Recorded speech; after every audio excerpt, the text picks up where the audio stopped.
Chair Noce, members of the committee, thank you for allowing me to speak briefly in support of Section 3 of House Bill 4010 around 340B contract pharmacy, which you've already heard quite a bit about this evening. So my name's Josh Free. I'm a pharmacist, past president of the Oregon State Pharmacy Association, chair of the Oregon Pharmacy Coalition. I've been heavily involved in the 340B world for some time. I work as an independent consultant. I see a broad swath of the 340B program with our Oregon safety net providers and lots of others nationally. So maybe I have a little different perspective.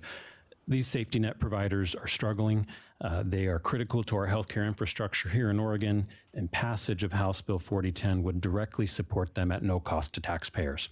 I won't repeat some of the things you've already heard, but let me just say that drug makers have been very effective in portraying this program as controversial. I would tell you it is not controversial. Critics will tell you the program has grown substantially, and this is true in part because our overall drug costs have grown substantially. The biggest growth in the 340B program came with passage of the Affordable Care Act 15 years ago, and that as you may know, drug manufacturers overwhelmingly supported, and with good reason, with access to many more paying customers for their products.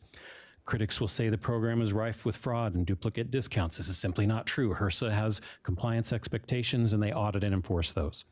More to the point of House Bill 4010, critics may say that contract pharmacy arrangements, which drug makers have blocked or added their own arbitrary restrictions to, were never intended in the law. This is not true. Even in the early 90s, when the program began, network limitations prevented patients from using certain pharmacies, and not all 340B covered entities even had their own pharmacy. So those who crafted the law would tell you that they felt contract pharmacy was obvious, and that's why they didn't include it in the federal law.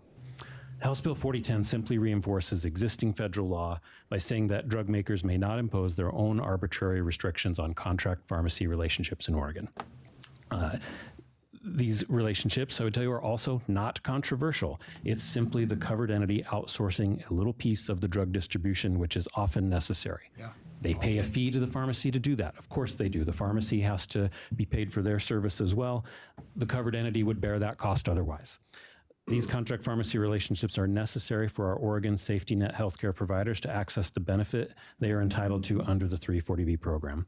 As you've heard, we wouldn't be the first to do this. This has survived court challenges in other parts of the country. I encourage you to support House Bill 4010 and thereby supporting our struggling safety net healthcare providers here in Oregon. Thank you. All right.